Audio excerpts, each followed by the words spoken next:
We acknowledge that Tri-Cities Community Television operates on the traditional, ancestral, and unceded territory of the Coquitlam First Nation. We thank the Coquitlam who continue to live on these lands and care for them along with the waters and all that is above and below. Every Tuesday afternoon at the Port Coquitlam Rec Center, the Wilson Center Seniors Advisory Association puts on Tuesday Talks, a lecture series targeted at seniors. On Tuesday, November 25th, the lecture was a presentation on the history of Port Coquitlam, presented by Bryan Ness of the Port Coquitlam Heritage Society. Tri-Cities Community TV was there and brings you this coverage. As I say, my name is Bryan Ness from the Port Coquitlam Heritage and Cultural Society. A little bit about ourselves. We've been a society since 1988. You may know the name Lois Milne. She was our first founder and president. She started things up with us, and then she was instrumental in getting our first display center over on where the community police station is now. Now we're in the outlet. The Heritage Archives is there for a number of years, and as I say, if you've never been to our museum and archives, feel free to drop in. Maybe check with us on our website, focoheritage.org. because we have varying times when we're open, so I hate to see you come by and not find us. So anyway, just a couple of things. Operating out of there. When I thought about this project, when Pat and I were talking back in the spring, I've done a few shows, Amica, Astoria, and in Hawthorne, and quite often, oops, I'm going to lose that. Quite often, I've done shows where you get into like the boring history and the dates and the names, and it's almost like a history lesson in high school. And I kind of thought I wanted something a little bit different. So what you might see today is history, but I think I'd like to take you back in time, maybe to some of those days, and get a feel of maybe what it was like to be in Port Coquitlam in our inauguration in 1913, or maybe on the streets of a small town in 1950. So hopefully you'll convey a little bit of that nostalgia to us. It's loud. Anyway, so if we start off with our Coquitlam First Nation, as we know, they're located down by the mouth of the Coquitlam River. There's IR1 and IR2 we have down there. And this, what you're hearing here was called the Welcome Song. We had a Rivers and Trails event many years ago in 2009, and I managed to capture their song. There's an old map here, shows where the two IRs are, and the Coquitlam First Nation are part of the Stolo Nation, which means people of the river. And then within the Stolo Atlas that they just showed here, gives you the kind of the approximate area, their territory. Bit of a zoom in here on the Coquitlam River and so on there. You'll see several articles about the Fraser River, how it links to the Stolo people. It's called the Indian Church, the Catholic Church. Now I'd like to come off and speak very briefly about the dig. Mary Hill Bypass was to be built in the late 70s, and as they were building it, they discovered there was a First Nation seasonal village on the site at Baker Creek, if you're familiar with the area, near Shell gas station. Val Patenaude, she was the leader of the excavation, which occurred over about three summers. And you can see some images they shared with us about the dig that happened. Here we have some of the artifacts. The main artifacts that they went to the Royal Museum in Victoria. These are some ones that we had that were donated to us by the Croker family, whose property the dig occurred on. So, just a little brief mention. There's more to do with the Coquitlam First Nation. If you contact either ourselves or them, you'll find out more about them. Early settlers, of course, there's many of those.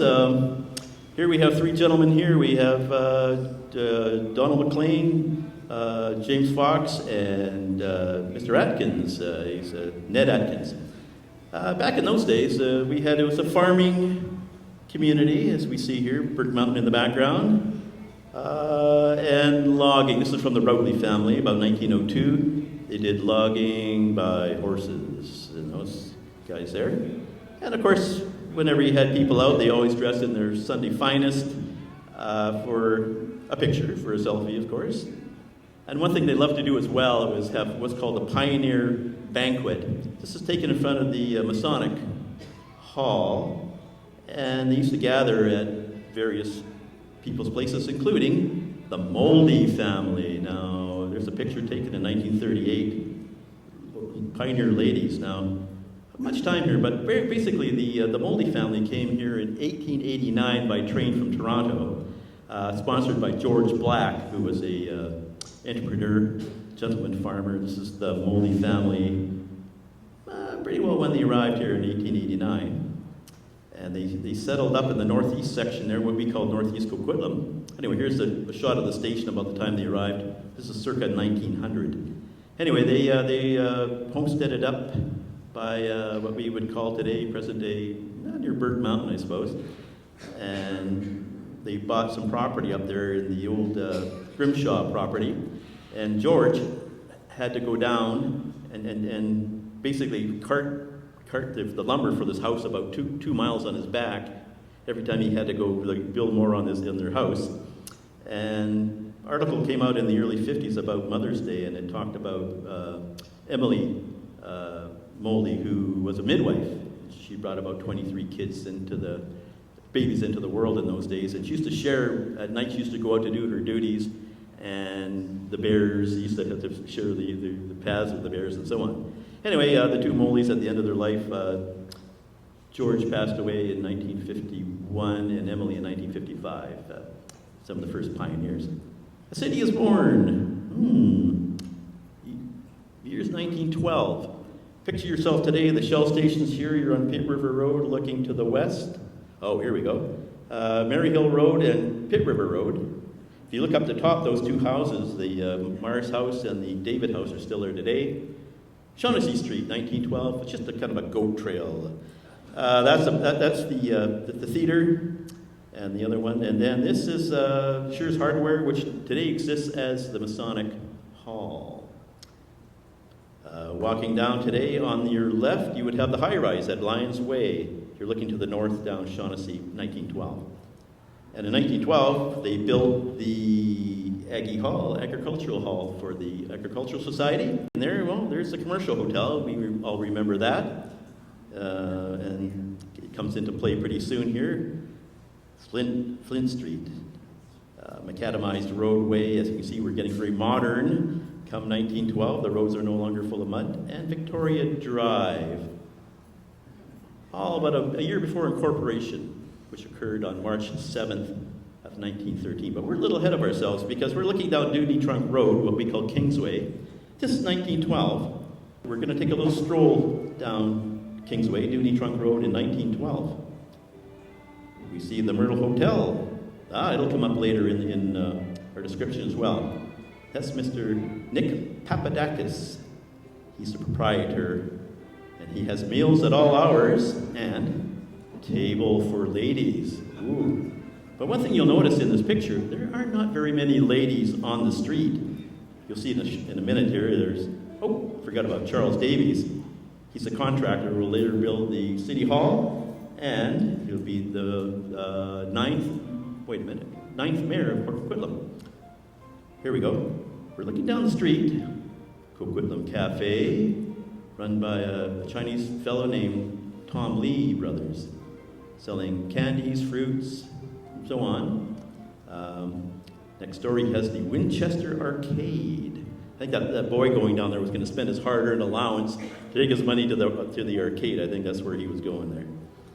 So anyway, Tom Lee was quite an entrepreneur. He owned a lot of the shops along Duty Trunk Road, and quite often the white owners of those shops couldn't pay their rent, so he had to kind of tell these guys they had to go pay their rent to Mr. Tom Lee, because as we know, the Chinese were kind of looked down upon, discriminated against in those days, but Mr. Tom Lee, he sort of had the upper hand.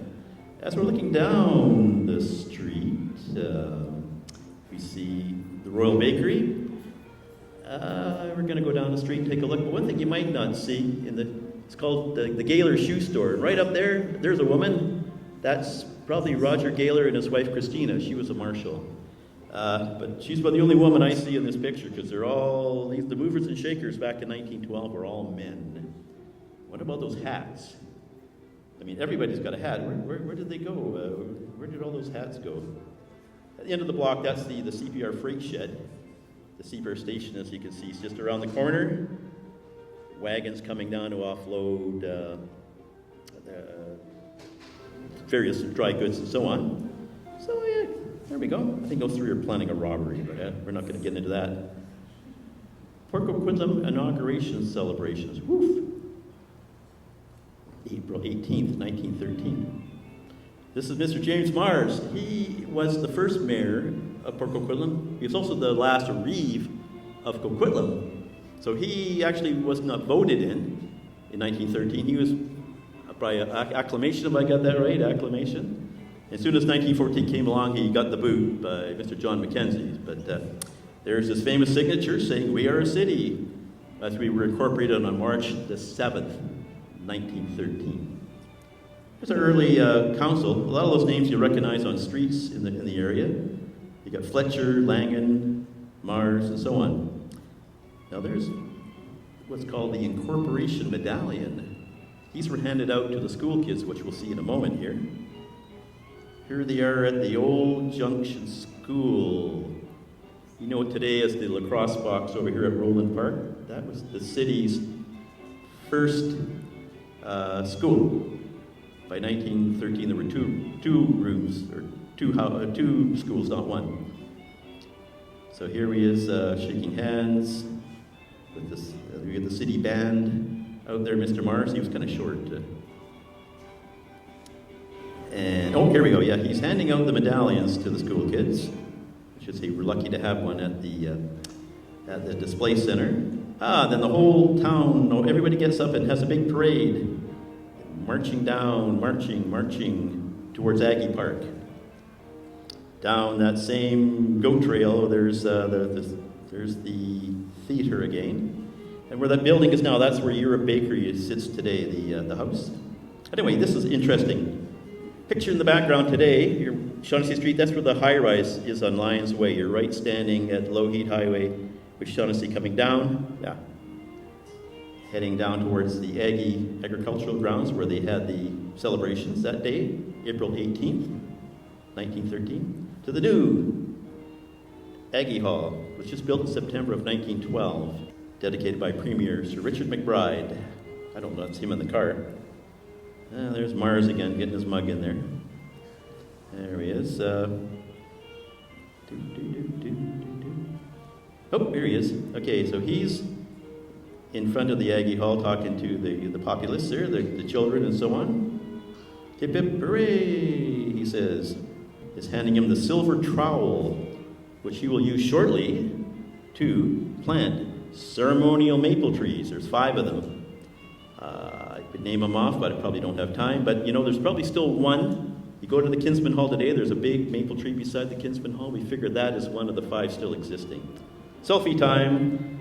We're looking down up Flint Street. The whole town turned out for that day.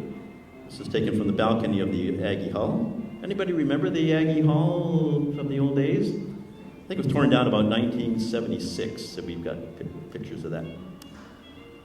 There we go. Yep, so the whole town turned out. Yeah, it was a great old place. A lot of the old timers. Who's an old timer? Yeah, there's the city band. Unfortunately, some of the city band end up going off to war, and you'll find their names on the cenotaph, which we'll see a little bit on later. The commercial hotel, just built the year before. That's where they had the famous, wait for it, the inaugural banquet held at the commercial hotel. You know something about that picture that's interesting? There are no women. They're all men. The women were not invited, even though they had a toast to the ladies, but there were no ladies present. So These were the movers and shakers of the day. Yeah, there you go. Recognize a few. Look at all those mustaches there. Crazy. But to make up for it, there was the Citizens' Ball, which took place that same night later on at the Aggie Hall. There it is.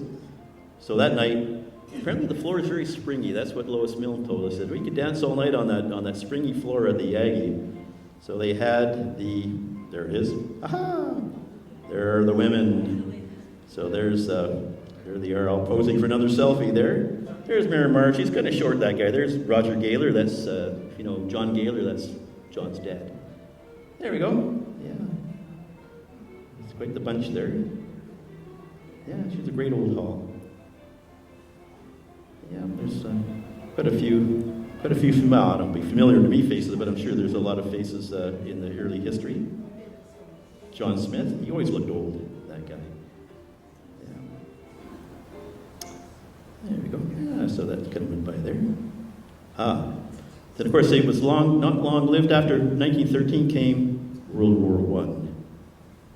And then we had the BC Horse Troop. Shortly after the war was declared at the station, heading off to war, as the newspaper had listed, about the end of August of 1914. And there they are at the station. I always wondered to myself what it would have been like to be there that day. So I did a little bit of recreation here, if you imagine this. The crowds are cheering. The men are getting ready to head off to war. And everybody was in great spirits because they were going to be home by Christmas, right? That was like, we're going to head off to Europe. The troop trains were full. The families were waving. Bye-bye, see you at Christmas. Yeah, bye-bye. Seeing their husbands and sons, brothers off to war, sweethearts. Apparently went through the CPR yards. The trains were blowing their whistles, and the people were waving as the train went out to head east to the Western Front.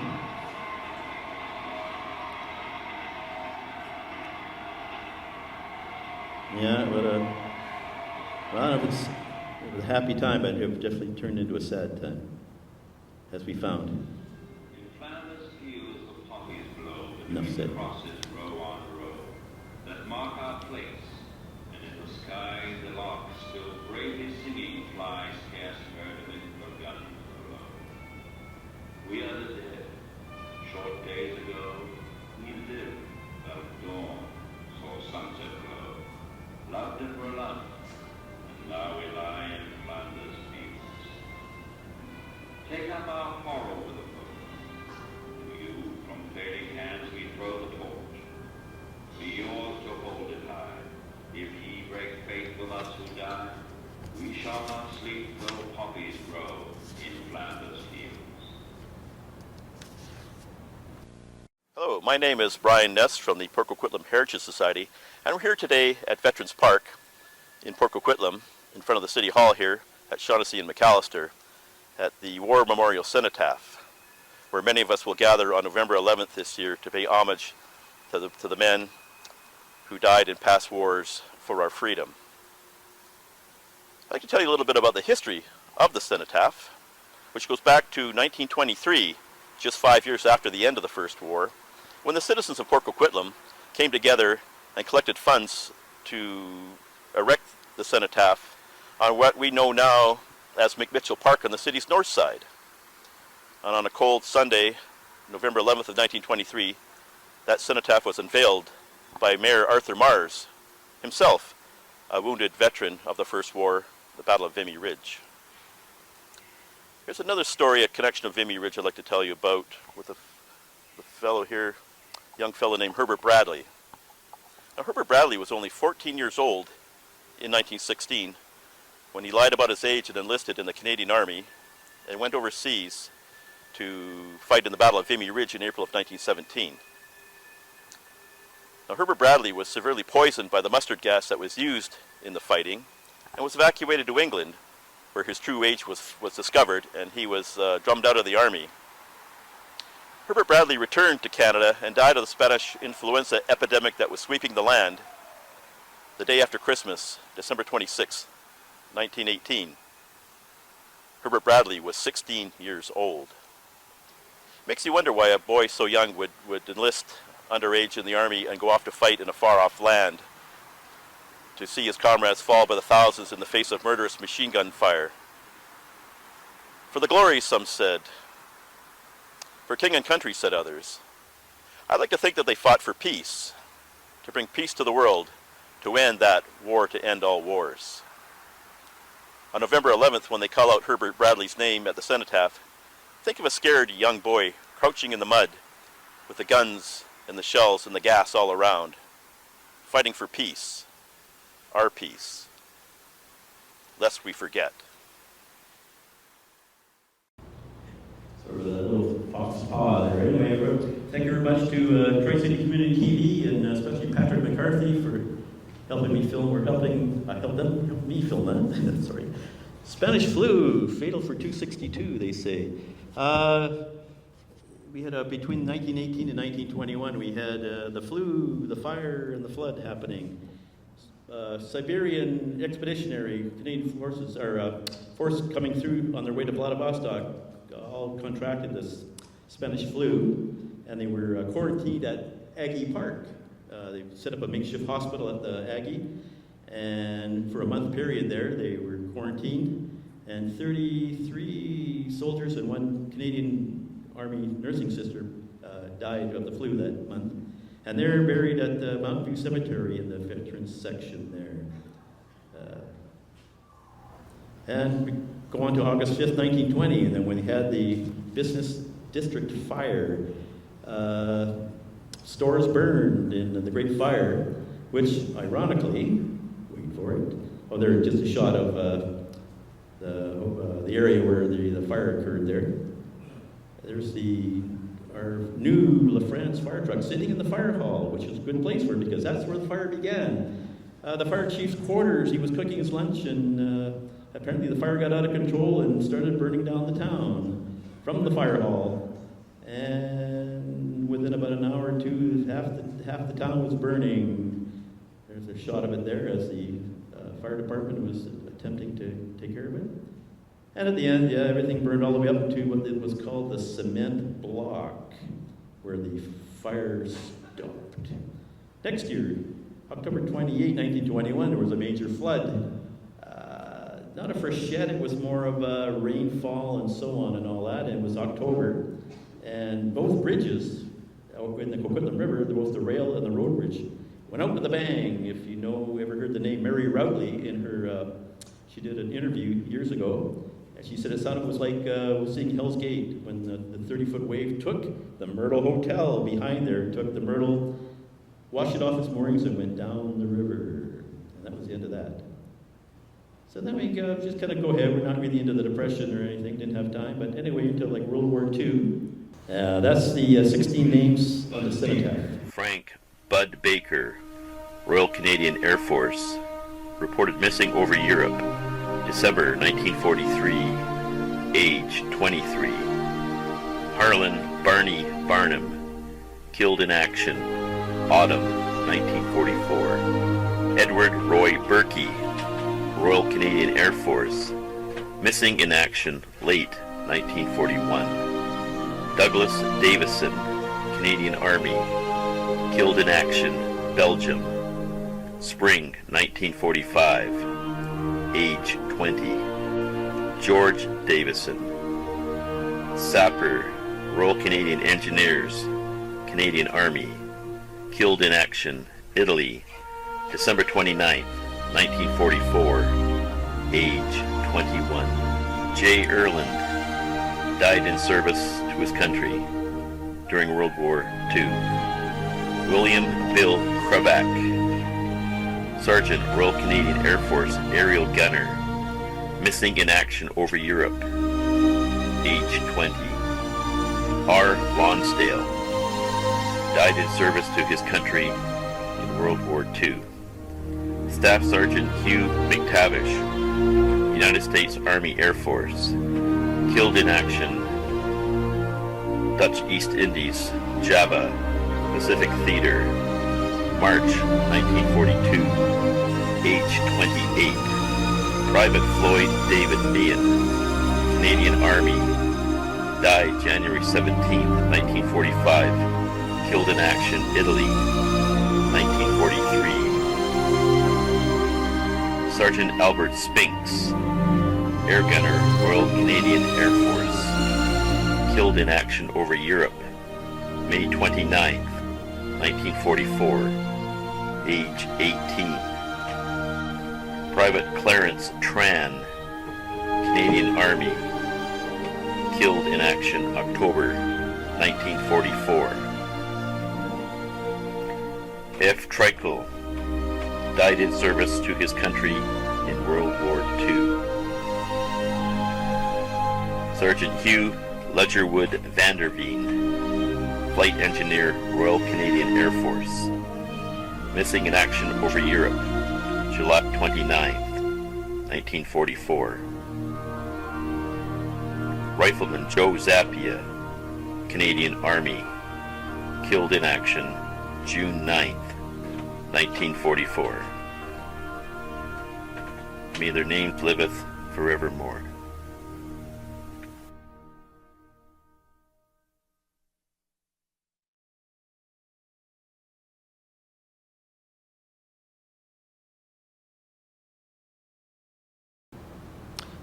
Life in a small town called Port Coquitlam.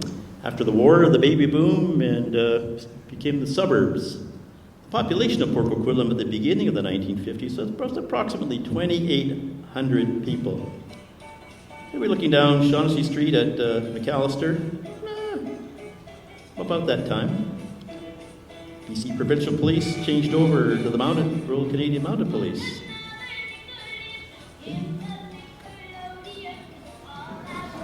There you go, Pop's Cafe. Okay, anybody remember Pop's Cafe? I think Mr. Forrest, are you up there somewhere?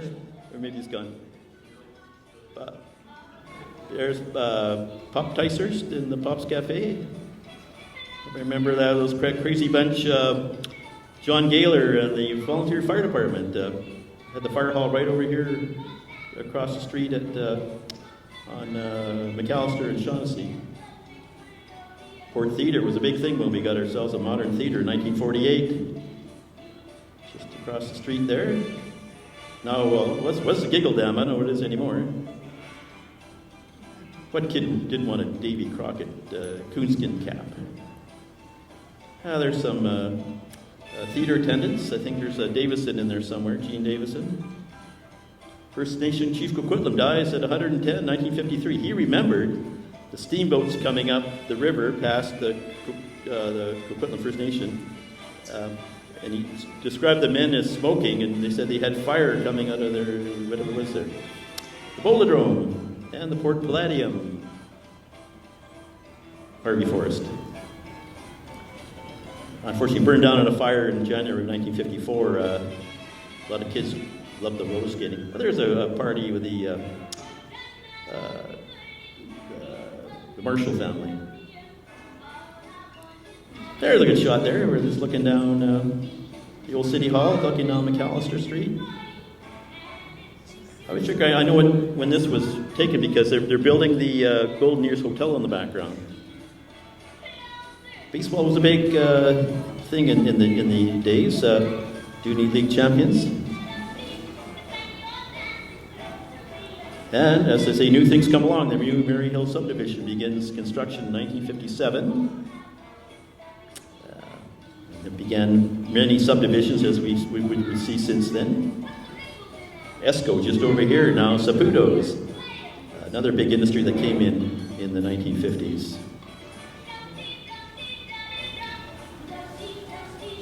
The old newspapers, so he's got a kick at looking at some of the prices, new cars, groceries. There's Gordon Geetrix, Gordon's Radio, Mr. Geetrix. And then, of course, we got the Canadian Pacific Railway conversion of steam in the 1950s. Ooh, wait a minute, here comes one now. Passing the old rubber mill there. That's the old Huntington rubber mill in the background. Something happened when the steam disappeared. Anyway, the population at Port Coquitlam at the end of the 50s was about 8,000 people. And I'll tell you one thing, by the time it got to the end of the 60s, it had doubled to 16,000. Anyway, we're lucky to have some old footage from the McCallum, Mackenzie, and Gaylor families. You're looking at a May Day parade from 1954 at around White and Shaughnessy Street. Anybody remember the Trinity United Church on the corner of White? You see. It's kind of amazing, all the green and the houses that along Shaughnessy. If you're looking towards Wilson in the background, looks like the old slow bicycle race. ORP, Royal Purple.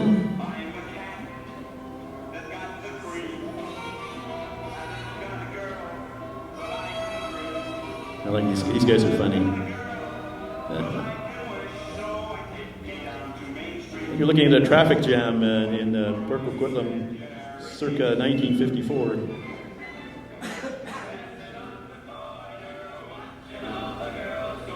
The Super Value on White, opened by Fred McCallum in 1952.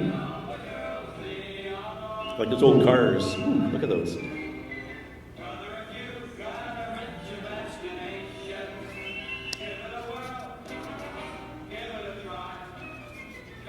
A nice shot. I like that one. You're looking down towards McAllister. There's the Texaco on the corner. City Hall, front of City Hall's in the foreground. Towards the railway tracks. Pre-underpass. Here's the Trinity United, the church that's on White Avenue. Yeah, looks like must be some church event going on. I just love the houses in the background. You see that's on the east side of Shaughnessy. Some of these characters are. Yeah. I'm not sure who this guy is. Should know him. All right, there's Fred McCallum. Hi, Fred. Bill Brand. Hi, Bill. The old Elks Hall in the background. I think he's a Newsom. Curly Newsom. George Wingrove. Hi, George. Yeah, love those houses. So that's looking at downtown Shaughnessy in the 1950s. Coming up towards, not sure if we're still in the 50s or not here. I got to check this out. Oh, no, here we go. Okay, now we're about 1960 now. Population 8,000.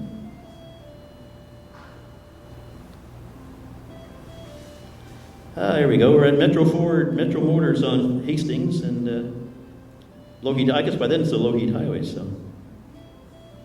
Yeah, there you go. Here's John Gaylor. Hi, John. Old bridge still there. This is from the Gaylor family. By the way, I put the music in. This is White Avenue here about 1960, waiting for the ice cream man to show up. I remember that song.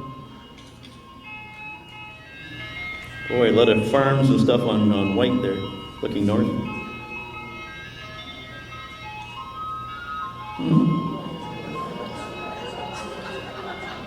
There you go.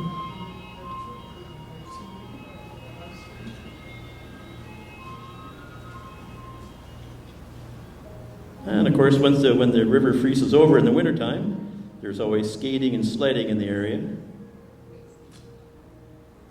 This footage is a little rough. We actually had to film this, show it on a wall, and actually film it with a camera. So until we learned how to digitalize it.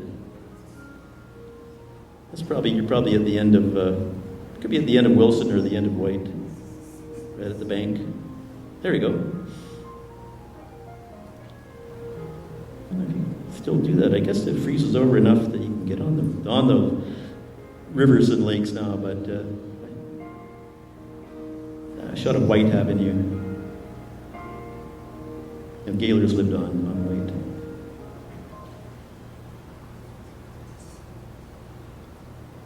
Shaughnessy Street in the 1960s. Okay. That's after the underpass, so probably about 1966, which, speaking of 1966, May Day Parade. 2 birds with 1 stone. We got Shaughnessy Street and a May Day. Music by the Beatles. Here we go.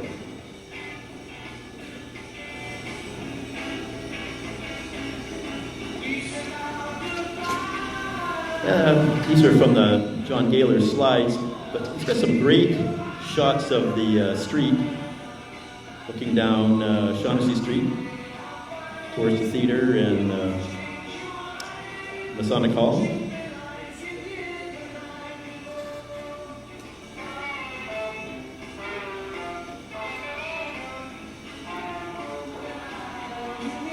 The May Day Queens and Royal Party, 1966.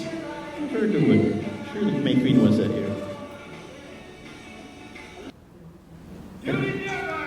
Anyway, I was going to pause this, but anyway, Remembrance Day just occurred 2 weeks ago, so I thought I'd throw this in at the end just so we can kind of look back on Remembrance Days past.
George Laking.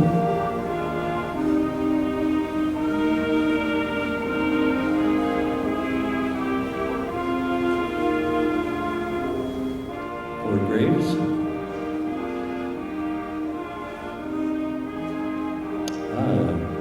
There's Bill Marshall.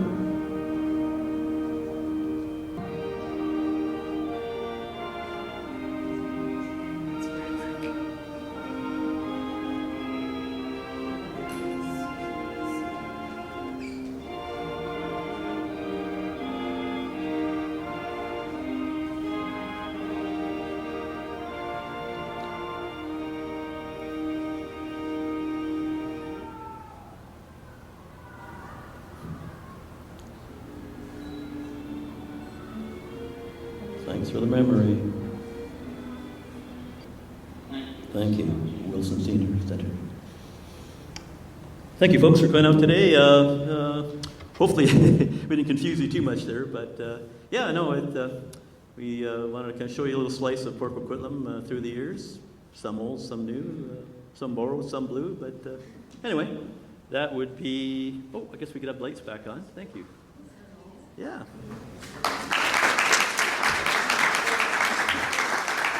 Oh, well.